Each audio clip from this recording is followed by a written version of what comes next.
Puji Tuhan Bapak-Bapak dan Ibu-Ibu, para jemaat dan juga para hamba-hamba Tuhan yang terkasih dalam Tuhan Yesus Kristus. Jujur, saya sudah sering kali berdiri di mimbar ini untuk berkhotbah, tapi baru kali ini saya benar-benar grogi, saudara ya. Karena saya harus, saya tidak bisa berkata apa-apa lagi karena harus berhadapan dengan orang-orang yang diurapi Tuhan luar biasa. Puji Tuhan saudara, tapi saya memberanikan diri untuk sedikit sharing firman Tuhan kepada bapak-bapak dan ibu-ibu sekalian. Supaya kiranya firman Tuhan menjadi sukacita dan kekuatan buat kita semua. Nah saudara, hari ini kita belajar dari orang yang dipilih oleh Tuhan untuk mengerjakan suatu tugas yang mustahil bagi manusia. Siapa dia? Nah, orang ini bernama Zerubabel. Kita membaca dari kitab Sakaria pasal yang keempat ayat yang keenam. Sakaria pasal yang keempat ayat yang keenam. Maka berbicaralah ia katanya, inilah firman Tuhan kepadaku, Zerubabel bunyinya, bukan dengan keperkasaan dan bukan dengan kekuatan, melainkan dengan rohku, firman Tuhan semesta alam. Puji Tuhan. Nah saudara, Zerubabel ini adalah salah satu penghulu Yehuda yang memimpin pembangunan kembali bait Allah. Inilah tugas yang diberikan kepada seseorang untuk melakukan perkara yang mustahil di mata manusia. Saudara, orang-orang Yehuda pada waktu itu atau orang-orang Yahudi pada waktu adalah bangsa buangan. Mereka baru saja merdeka. Mereka tidak punya duit saudara. Mereka bangsa miskin, fakir miskin. Apalagi mungkin kurang gizi dan sekarang diperintah oleh Allah untuk membangun bait Allah yang megah dan mewah. Rasanya, waduh susah Tuhan, mana bisa, mustahil. Saudara, Zerubabel ketika menerima tugas ini dari Tuhan, rasanya juga keder, takut, gemetar saudara, dengan tugas yang berat ini. Saudara, seperti saya saudara, waktu saya nyanyi tadi tangan saya keplok, dengkul saya juga keplok saudara. Karena jabatan sebagai ketua BP itu bukan main-main, itu tugas yang sangat besar. Saya pun seperti Zerubabel rasanya berat menerima tanggung jawab ini saudara. Saudara, tapi karena itulah Tuhan berkata kepada Zerubabel, bukan dengan keperkasaan dan bukan dengan kekuatan, melainkan dengan rohku. Dan firman Tuhan ini ditujukan dengan tegas kepada Zerubabel dan juga kepada Anda semua para hamba Tuhan di tempat ini. Saudara, di akhir zaman ini Tuhan akan membangkitkan banyak Zerubabel untuk melakukan perkara-perkara besar, untuk membangun bait Allah rohani, yaitu tubuh Kristus Yesus, gereja Tuhan di akhir zaman. Dan Anda dan saya dipercaya oleh Tuhan secara khusus untuk membangun gereja Betel Injil sepenuh. Saudara, memang secara akal ini pekerjaan yang mustahil. Kita menjumpai dunia ini semakin lama semakin jahat, dosa di mana-mana semakin menggila, saudara. Dunia ini dengan berbagai macam kenikmatannya menggoda dan menjatuhkan banyak orang-orang beriman. Rasanya kalau kita melihat gereja mana tahan. Orang-orang Kristen pasti akan jatuh, pasti akan habis. Saudara, bahkan menurut perkiraan statistik 35 tahun lagi, negara Inggris dan negara Prancis sudah bukan lagi menjadi negara Kristen. Karena Kristen mengalami kehancuran di sana. Tapi hari ini Tuhan berkata kepada Anda semua dan juga saya, Zerubabel zaman akhir, bahwa bukan dengan keperkasaan dan bukan dengan kekuatan, melainkan karena rohku, maka semuanya akan jadi. Saudara, oleh karena itu sedang jemaat diberkati Tuhan, dalam hal apa saja Anda yang dipanggil untuk melayani Tuhan, dalam bidang penggembalaan, dipercayakan jemaat. Anda yang sehari ini diutus oleh Allah sebagai pengurus, baik pengurus daerah, dewan kehormatan, dewan pengajaran atau badan penghubung, badan penasehat. Saudara, jika dalam tugas ini kita mengalami jalan buntu, jika Anda dalam pelayanan Anda mengalami tantangan-tantangan, jika kita harus melakukan sesuatu perkara yang mustahil, maka jangan sampai kita frustasi, jangan sampai Anda putus asa. Saudara, jangan mencoba melakukan apa saja, baik di dalam pelayananmu, baik di dalam penggembalaanmu, bahkan ketika kita berkhotbah, mengkhotbahi jemaat-jemaat kita. Jangan mencoba melakukan apa saja dengan kekuatan kita sendiri atau dengan keperkasaan kita. Serahkan kepada Tuhan. Sebab firman Tuhan sudah memberikan jaminan kepada Anda dan juga saya. Zerubabel akhir zaman. Bahwa bukan dengan keperkasaan dan bukan juga dengan kekuatan, melainkan dengan rohku, roh Allah yang luar biasa. Saudara, karena itu pelayananlah hanya dengan keperkasaan dan kekuatan Allah saja. Jangan memakai kekuatan dan keperkasaan yang lainnya. Beberapa orang punya duit, uangnya banyak. Beberapa orang gelarnya pating tremplek, panjang sekali, doktor, STH, MTH, SH, bla bla bla bla bla, saudara. Lalu mulai mengandalkan kepandaiannya, mengandalkan duitnya, saudara. Kalau kita menggunakan keperkasaan dan kekuatan Allah, maka tidak akan pernah ada yang mustahil bagi setiap Anda di tempat ini. Zerubabel akhir zaman. Saudara, di akhir zaman ini, pengurapan Tuhan kepada umatnya itu melimpah. Dan akan membuat setiap orang yang penuh urapan itu bisa melakukan perkara-perkara yang besar dan ajaib. Pelayanan Anda, saudara, akan jadi luar biasa. Penggembalaan Anda akan penuh dengan kuasa. Namun saudara, walaupun pelayanannya jadi luar biasa, tapi belum tentu kita menjumpai orang-orang hamba-hamba Tuhan hidupnya pasti sempurna. Tidak ada salahnya, tidak ada dosanya. Saudara, kita harus sadar bahwa orang-orang yang diurapi dengan limpah, itu masih bisa ada kekurangan dan kekeliruannya. Kalau kita mencari hamba-hamba Tuhan yang sempurna. Oh, ini pendeta senior, sempurna, tidak ada salahnya. Oh, kita akan kecewa berat, saudara. Kita melihat hamba Tuhan yang dipakai Tuhan dengan luar biasa. Urapannya melimpah, khotbahnya dahsyat dan heboh. Wah, pasti tidak ada salahnya, pasti sempurna. Ternyata setelah kita jumpai kehidupan sehari-harinya, loh kok seperti itu? Lah, ternyata hidung belang, saudara. Loh, ternyata kagalaknya seperti herder beranak. Saudara, ternyata meditnya, loh kok sombong sekali. Kita bisa terkaget-kaget, saudara. Pendeta kok mata duitan seperti itu, saudara. Orang yang diurapi pun seringkali belum mencapai kesempurnaan. Saudara, ada hamba Tuhan yang besar, yang terkenal kaliber dunia, saudara. Kalau dia melayani, orang-orang tidak usah dijamah. Cuma dilewati saja semuanya sudah rebah. Ketika tumpang tangan orang sakit, mujizat terjadi. Yang lumpuh berjalan, yang buta melihat, saudara. Saudara, dan suatu kali, suatu saat, hamba Tuhan ini meninggal dunia. Di samping peti matinya, istrinya menangis terseduh-sedan. Semua orang, semua jemaat yang melihat berpikir, wah, istri ini pasti menangis sedih karena kehilangan suami yang baik. Saudara, tapi ternyata ketika istrinya mulai meratap, selama hidupmu Papa, kamu tidak pernah baik sama aku dan anak-anak. Kau dicintai jemaat, tapi kenapa kau tidak pernah bisa membagian keluargamu? Semua yang dengan domblong semua. Loh, ternyata seperti itu. Nah ini saudara, seringkali kita hanya melihat luarnya sempurna, tapi seringkali juga dalamnya belum tentu. Saudara, orang yang diurapi itu bukan berarti tidak ada kekeliruannya. Tapi meskipun kita ini penuh kelemahan, meskipun kita ini sering keliru, orang itu mau diperbaiki. Sebab itu saudara, orang yang diurapi Tuhan bisa melakukan pekerjaan yang besar. Itu jangan sampai menjadi sombong.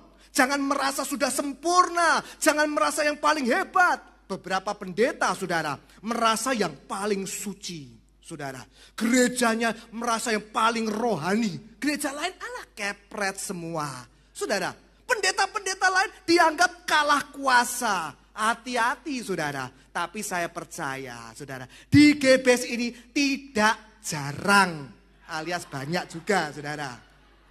Nah saudara, kadang-kadang kan seperti itu yang kita jumpai. Mereka merasa jadi pengurus, jadi seorang pimpinan, badan penghubung saudara. Wah, mulai minta perlakuan yang istimewa. Bisanya marah-marah. Saya ini BP loh, BP. Emangnya apa BP? Buncit perut. Nah ini saudara. Mentang-mentang kadang minta dilayani jadi raja kecil. Jangan. Makin tinggi jabatan yang Tuhan berikan dalam hidupanmu, maka makin rendah hatilah. Saudara, Anda dan saya diberi amanah. Kita diberi amanah, mungkin sebagai BP, sebagai Bapen, sebagai pengurus daerah. Itu artinya kita diberi amanah untuk melayani, bukan untuk dilayani. Saudara, jadi bukan berarti pengurapan limpah itu pasti sudah sempurna, saudara. Tapi yakin percayalah, ketika kita merendahkan diri, Tuhan bisa pakai Anda lebih daripada yang luar biasa. Saudara, nah, di ayat ini kita melihat suatu ucapan Allah yang sangat dahsyat saudara. Yaitu bukan dengan keperkasaan dan kekuatan, melainkan karena rohku. Saudara, kata keperkasaan dalam bahasa Ibrani itu adalah khayil. Kata khayil ini seringkali diterjemahkan sebagai berbagai macam keperkasaan yang dibanggakan oleh manusia. Sedangkan kata kekuatan dalam bahasa aslinya adalah khot. Kata ini punya arti semua kekuatan, semua kemampuan yang bisa dipakai oleh manusia. Jadi kita melihat saudara, bahwa dua kata ini, khayil dan khot, menunjukkan bahwa manusia itu memiliki kemampuan yang sangat luar biasa jika dibandingkan dengan makhluk ciptaan Tuhan yang lain.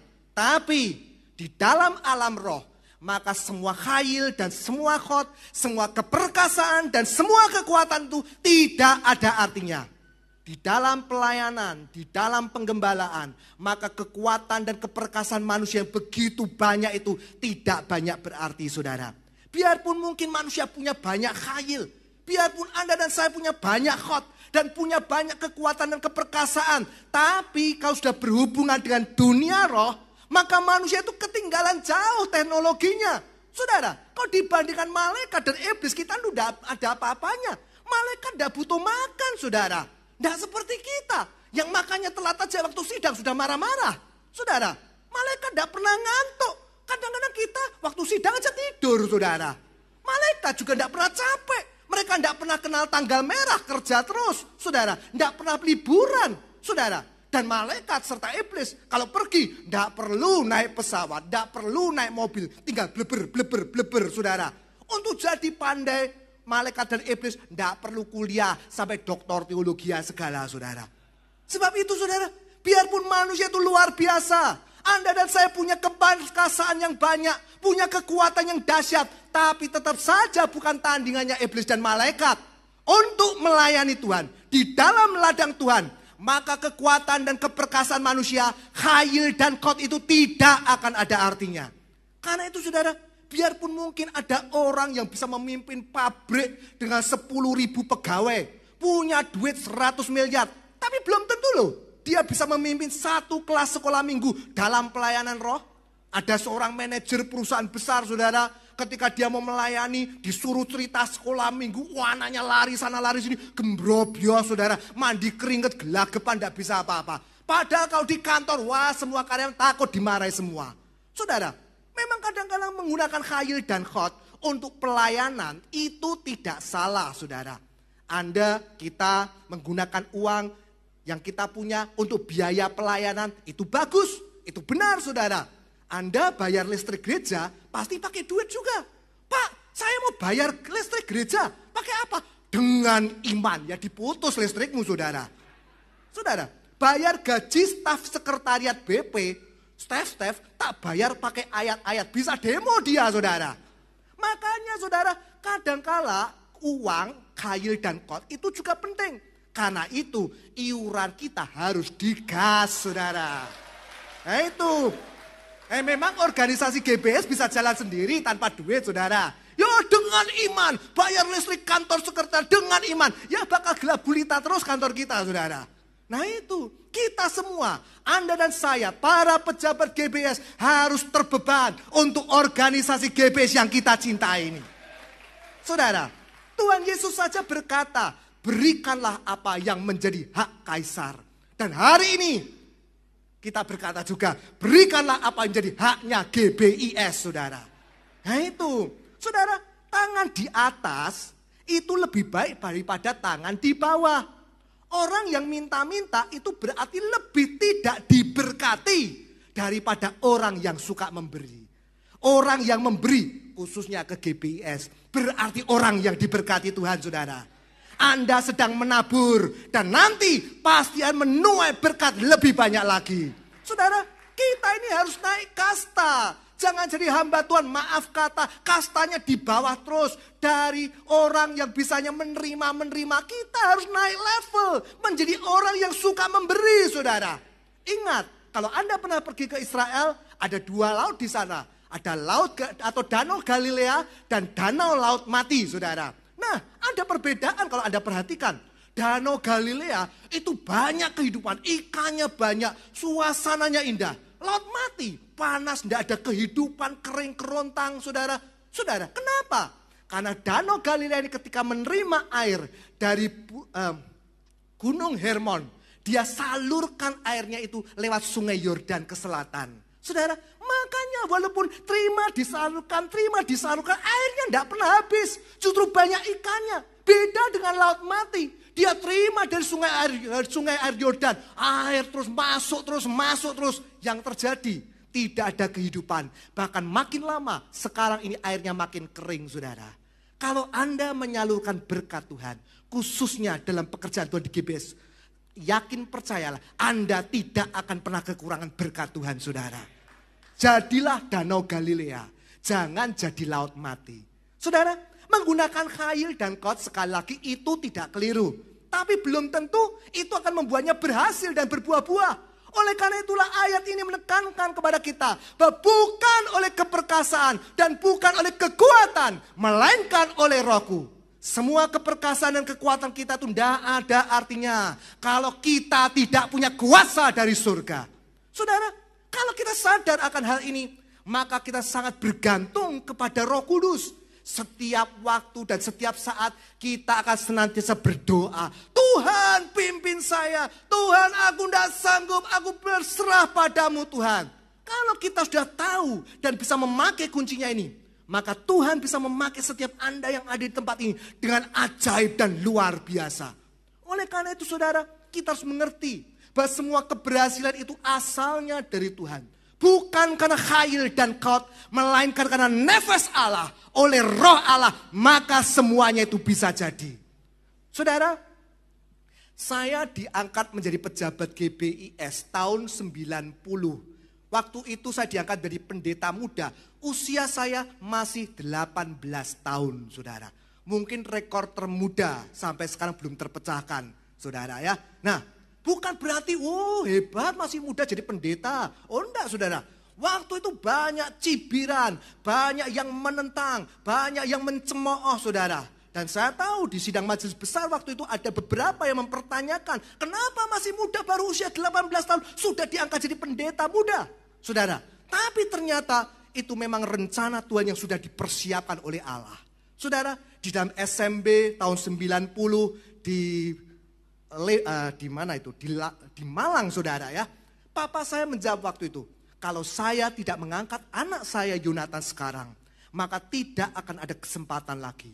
Akhirnya saudara, saya bisa diangkat pada waktu itu menjadi pendeta muda dalam usia 18 tahun. Dan betul, 1 tahun kemudian, papa saya dipanggil pulang ke rumah Bapa di surga. Gereja ini saudara, digembalakan oleh anak remaja bau kencur, baru usia 19 tahun. Banyak yang meledek, banyak jemaat yang aduh mana mau kita dipimpin oleh pendeta kecil itu. Sisi saja belum bersih kok, mandi aja belum bersih kok mau memimpin kita. Saudara, di luar gereja banyak orang-orang Kristen yang lain di luar sana mengatakan, kamu mana bisa dipimpin oleh pendeta kecil, lebih baik keluar aja, pindah ke sini aja. Jangan mau digembalakan cacile itu. Saudara, walau ada yang kemakan dan keluar saudara, tapi kita bersyukur kepada Tuhan, masih banyak jemaat yang setia. Waktu itu saudara, saya berteriak kepada Tuhan. Jujur, saya hampir menyerah karena tekanan-tekanan seperti itu. Tapi saya sadar, bukan karena gagah dan keperkasaan, bukan karena kekuatan manusia, kekuatan saya, tapi karena Roh Allah, Dia yang menjadi pembela kita. Saudara, dan luar biasanya, ketika kita bertahan, ketika kita menyerahkan semua ke dalam tangan Tuhan, ketika kita berserah dan merendahkan diri, mengakui bahwa hanya Tuhan saja yang mampu melakukan segala perkara, maka Tuhan mulai tambahkan jiwa-jiwa lebih banyak lagi saudara. Dulu cuma 2 ibadah, sekarang sudah menjadi 3 dan hampir penuh semua saudara.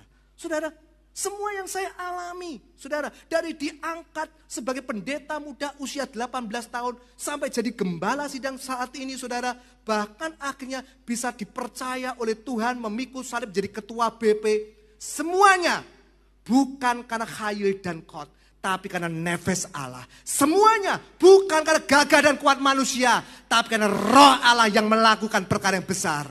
Saudara, semuanya karena Roh Tuhan saja. Bukan karena gagah dan kuat kita. Karena itu saudara, jangan Anda takut. Kalau kita mungkin tidak bisa apa-apa. Kalau maaf kata Anda melayani tempat yang terpencil. Saudara, jangan Anda gentar. Karena Tuhan sanggup membuat kita bisa melakukan lebih dari apa-apa. Saudara, hasil pelayanan kita itu tergantung dari Tuhan. Seringkali kita lupa dan menganggap hasil yang kita capai itu karena hasil dan rencana kita sendiri. Baik perkara jasmani, apalagi perkara rohani. Itu sebetulnya Allah yang mengerjakan sebesar 95%-nya.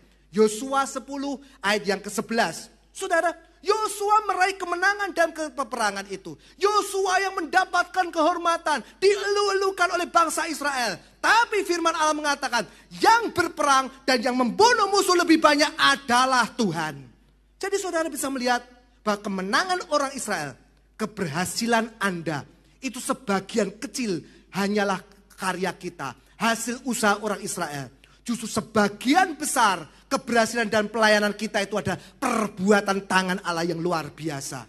Itu sebabnya saudara, waktu Nebukadnezar berkata, Babel ada karena aku, semua ini karena aku. Maka Tuhan marah besar kepada Nebukadnezar. Langsung dikonslet, jadi gila dia saudara. Makan rumput saudara. Saudara lihat, saya juga pernah ngalami saudara. Waktu dulu awal-awal mendirikan Torsina, makanya ingat saudara ya. Waktu mendirikan Torsina, saudara, saya waktu itu ya agak sombong juga saudara ya. Saya jalan-jalan, saya berkata, iki kan hasil karyaku. Nah, seperti itu saudara. Seminggu kemudian saya kena cangkrangan saudara. Cacar air saudara. Dan begitu parahnya cacar air, cuma cangkrangan. Bisa sampai masuk rumah sakit mondok 1 minggu. Tapi di rumah sakit itu, saya merenung, saya sadar, oh Tuhan ampuni, aku telah sombong, aku telah meninggikan diri, aku telah mengakui ini hasil karyaku, ampuni Tuhan. Saudara, dan mulai terjadi kesembuhan dari cangkrangan itu. Oleh karena itu hamba-hamba Tuhan yang baik di tempat ini, jangan sombong, ingat cangkrangan itu. Ya.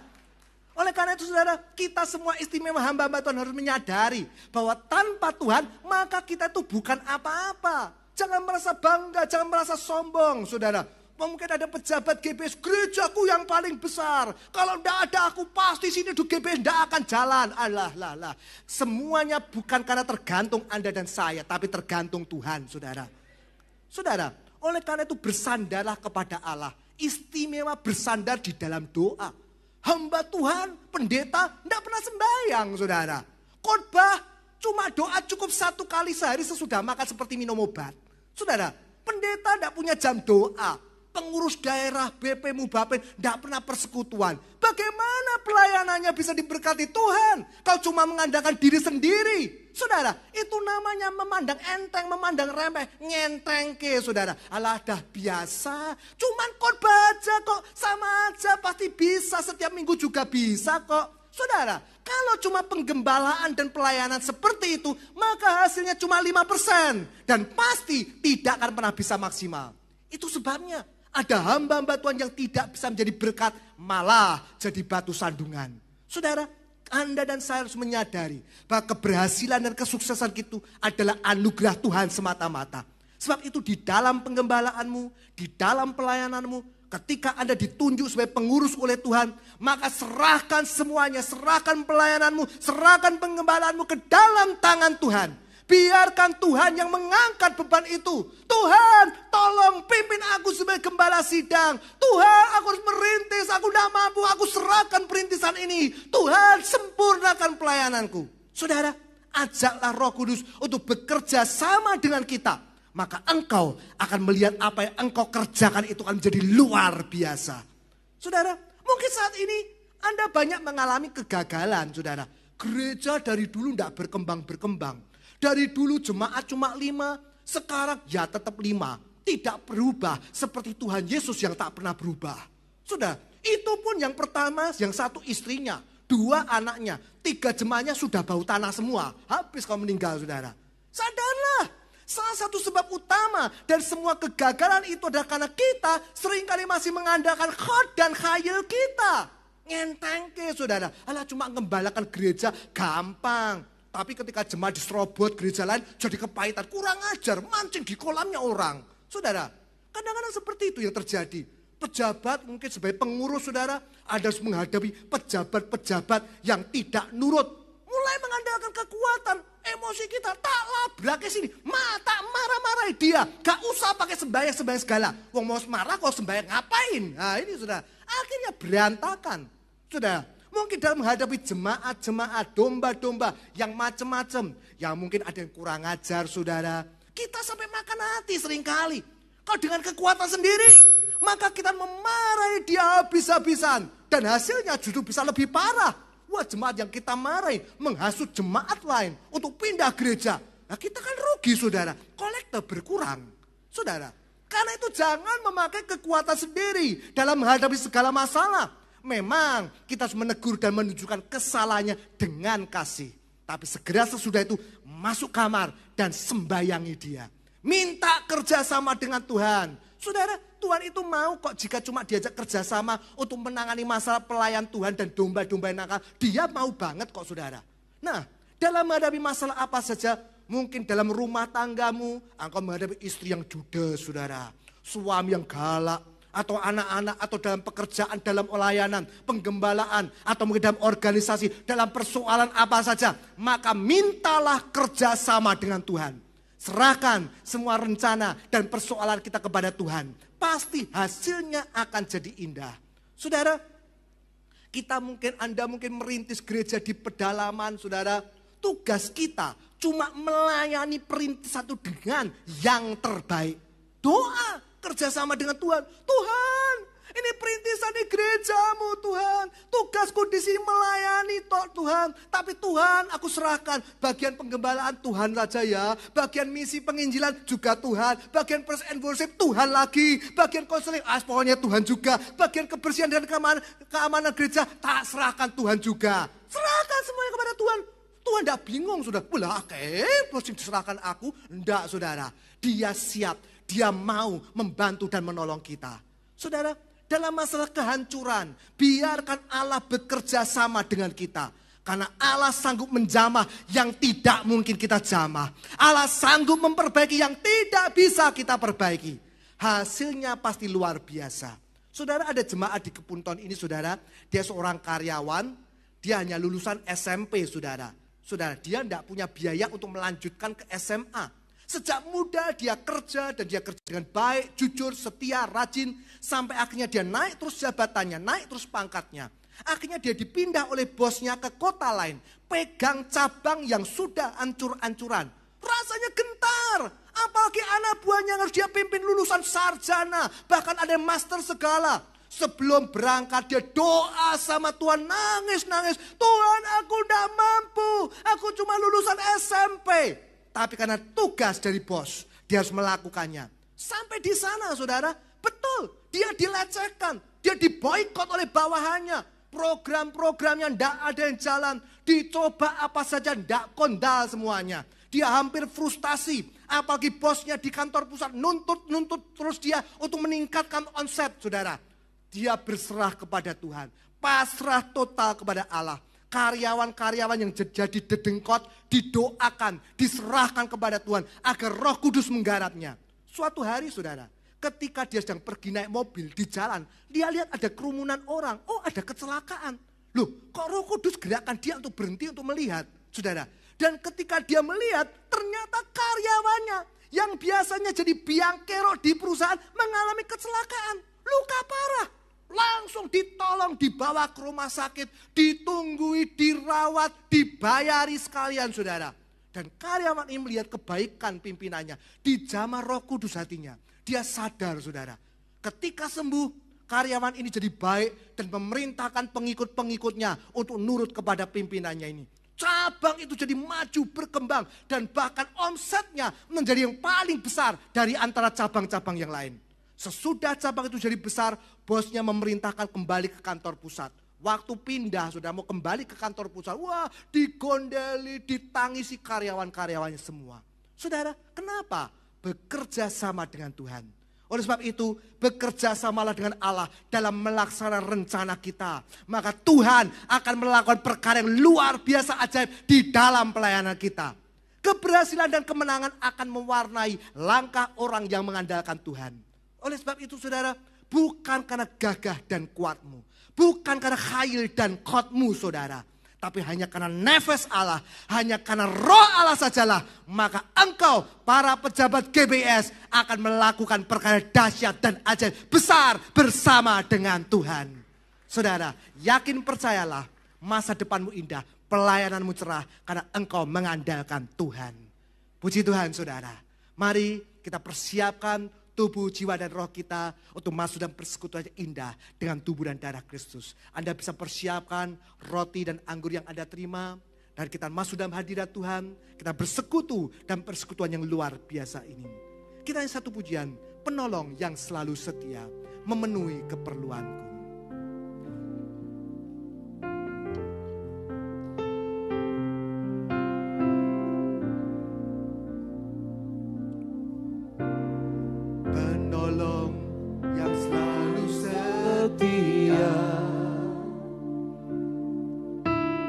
Memenuhi keperluanku,